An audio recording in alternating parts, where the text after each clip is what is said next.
You have a colleague who constantly praises your work and talks about how you are a perfect team, yet you always finish the day feeling exhausted while they seem to collect all the rewards. This kind of partnership often feels less like a fair exchange and more like a heavy burden on your shoulders. I'm Amelia. I will show you how to spot the difference between real help and clever tactics so you can protect your time. Let's talk about that colleague. You know the one. They are incredibly charming. They always praise your work. They talk a big game about collaboration and how you are both in this together. But you find yourself doing the lion's share of the work, while they manage to get a surprising amount of the credit. They ask for your help on tasks that seem suspiciously like their own responsibilities.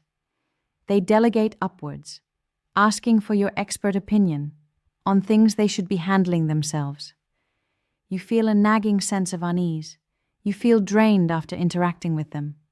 Part of you wants to believe they are just genuinely collaborative, but another part of you feels used.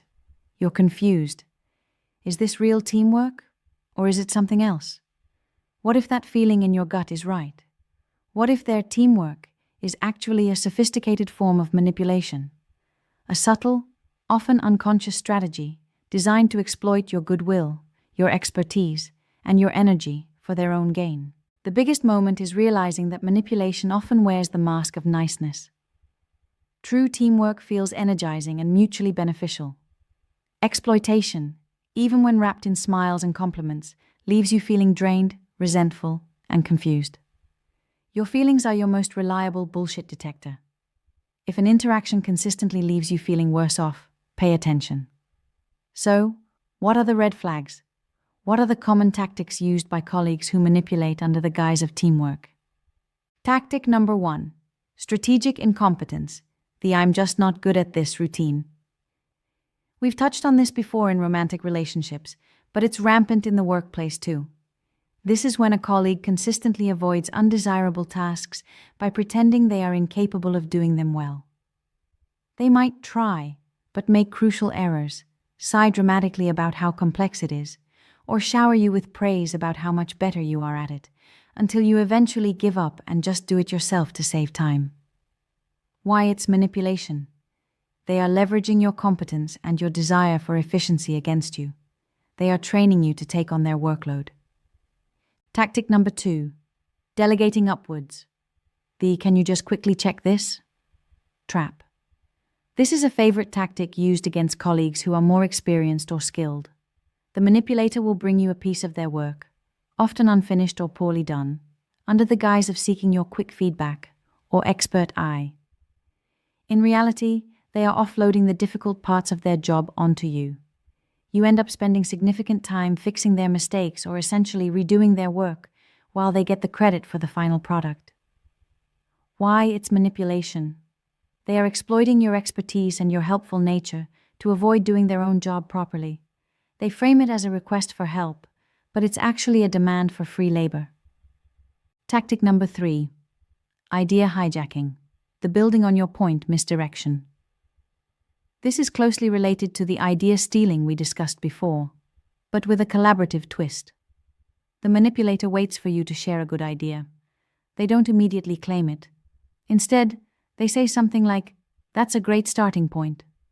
Then, they slightly rephrase your idea, add one minor tweak, and proceed to talk about it as if it is now their refined, superior version. They use your foundation, but subtly shift the ownership.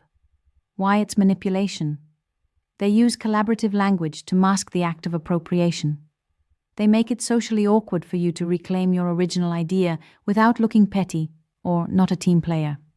So, how do you protect yourself from these tactics without becoming cynical or uncooperative? It's about setting clear, professional boundaries with warmth and confidence. Counter move for tactic number 1, strategic incompetence. The empowerment boomerang. When a colleague uses the "I'm so bad at this" routine, your instinct is to rescue them. Your counter move is to throw the responsibility right back, framed as an act of empowerment.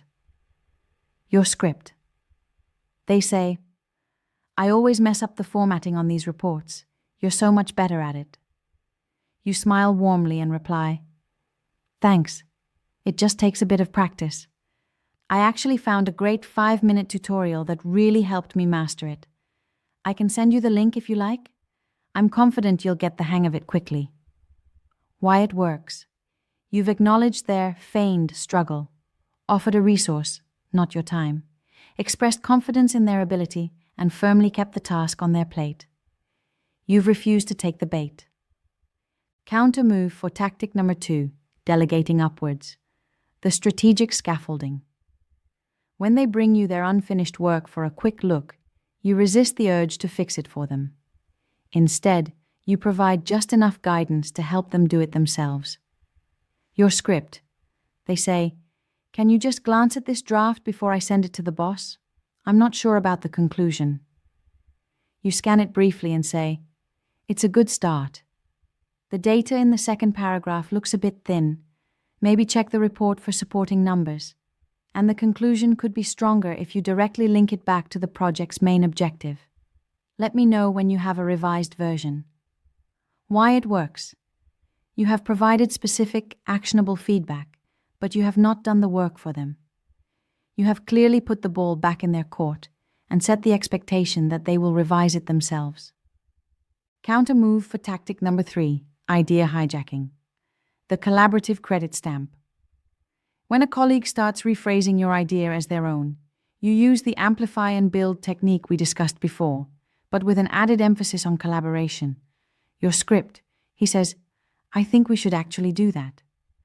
You wait for him to finish, then jump in warmly. "Exactly. I'm glad we're aligned on this direction I suggested. Your idea about applying it to the market is a great addition. Perhaps we could brainstorm the next steps together after this meeting." Why it works. You firmly but politely restate your ownership, the direction I suggested. You validate his addition. Your idea is a great addition. And you propose a collaborative next step. Brainstorm together. You've stamped your credit while still looking like the ultimate team player. True teamwork is a beautiful thing. It's energizing, supportive, and leads to results far greater than any one person could achieve alone. Manipulation disguised as teamwork is the opposite. It is a drain on your energy, an insult to your intelligence, and a barrier to your professional growth. Learning to spot the difference requires tuning into your own feelings and observing patterns, not just words. And learning to set boundaries against manipulation is not an act of aggression, it is an act of self-respect. You do not have to become cynical or unhelpful. You can be a kind, supportive, and collaborative colleague while still protecting your time, your energy, and your ideas. It's about finding the balance between generosity and self-preservation. It's about choosing to engage in real teamwork, not exploitation. Do you have a colleague who uses these tactics? How do you handle it? Share your thoughts in the comments. And if you're ready to build healthier, more respectful relationships at work, make sure you subscribe.